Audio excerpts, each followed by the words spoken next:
குருவே சரணம். அருள் நிறை திருமந்திரம் பாடல் 52. வேதம் உரைத்தானும் வேதியன் ஆகிலன்.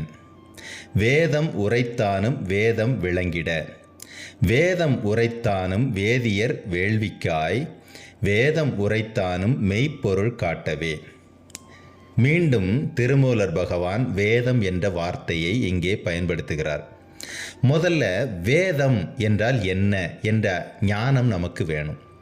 நம் உடலின் உள்ளே நம் இறைவனை அடையாளம் காட்ட, மெய்ப்பொருளை அடையாளம் காட்ட எது நமக்கு வேதமாக இருந்து வழிகாட்டுகிறதோ அதுதான் உண்மையான வேதம்.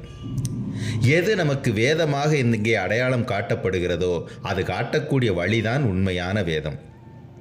இங்கே உடலின் உள்ளே எது வேதம் என்று நோக்கினோமானால், மிகவும் ஆழ்ந்து சிந்தித்து நோக்கினோமானால், தனஞ்சயனுடைய நேரடி உதவியாளர்களாகிய நாற்சந்தி நால்வேதம் என்று சித்தர்களால் அடையாளம் காட்டக்கூடிய ஒன்று முக்கியன், வைரவன், பிரபஞ்சனன், அந்தர்யாமி என்ற நால்வர். இவர்கள் நால்வர்தான் நால்வேதம். இவர்களுடைய சக்தியும் மூலச்சத்தும் தான் வேதம். அப்படியானால் இங்கே கவனிக்க வேண்டிய ஒன்று, வேதம் உரைத்தானும் வேதியனாகிலன்.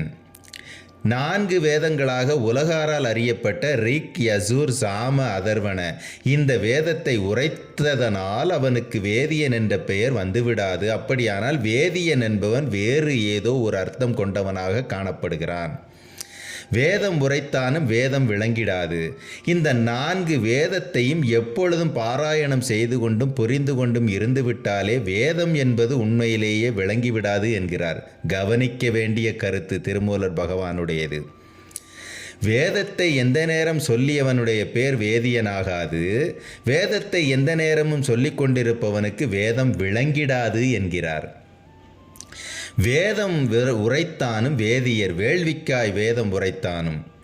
உண்மையிலேயே வேதம் என்றால் என்ன என்பதை புரிந்து சொல்பவனும் வேதியர் வேள்விக்காய் வேதம் உரைத்தானும். இங்கே வேள்வி என்றால் நெருப்பாறு பயணம். சுழுமுனையின் 3வது அடுக்காக இருக்கக்கூடிய பிரம்ம நாடியில் நெருப்பாறு பயணம். வேதியன் என்றால் உடலினுள்ளே வேதியனாக இருந்து வேதத்தை உணர்ந்தவனாக இருப்பவனுடைய பேர் வேதியன். எனக்கு தெரிந்து இந்த அடைமொழியை சித்தர்களுக்கு மட்டுமே கொடுக்க முடியும். அப்படி ஒரு வேதியன் வேள்வி என்று சொல்லக்கூடிய நெருப்பாற்று பயணத்தின் வழியே, வேள்வி அதுதான் உண்மையான வேள்வி, நெருப்பாற்று பயணத்தை சரியாக பயன்படுத்தினால் அப்பொழுது வேதம் என்பது என்னவென்று புரிந்து, அந்த நாற்சந்தியினுடைய வழிகாட்டுதலை புரிந்து நடந்தால் அது எதற்காக என்று நோக்கினோமானால் மெய்ப்பொருளை அடையாளம் காட்ட.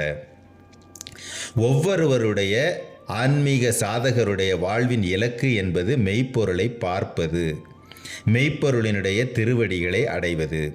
அதற்கு உண்மையான வேதம் என்ன என்பதையும், அந்த வேதத்தினுடைய மூலச்சத்து வலிமை என்ன என்பதையும், அதை பயன்படுத்தும் விதம் என்ன என்பதையும் புரிந்து கொள்வதுதான் சாதகனுடைய சவாலான உண்மையான விஷயமும் கூட.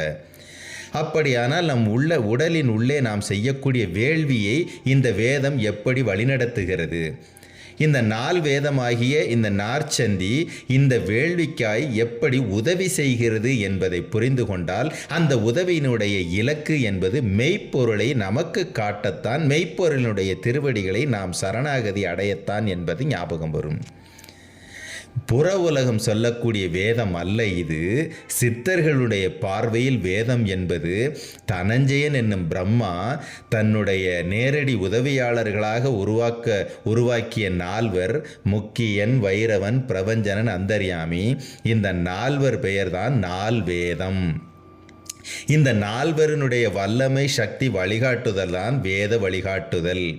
அந்த வழிகாட்டுதலை பயன்படுத்துதல் தான் உண்மையான வேதத்தின் பொருளுணர்ந்த வேதியரின் வேள்வி, பிரம்மநாடி சுவாசம், நெருப்பாறு பயணத்திற்கான வழிகாட்டுதல்.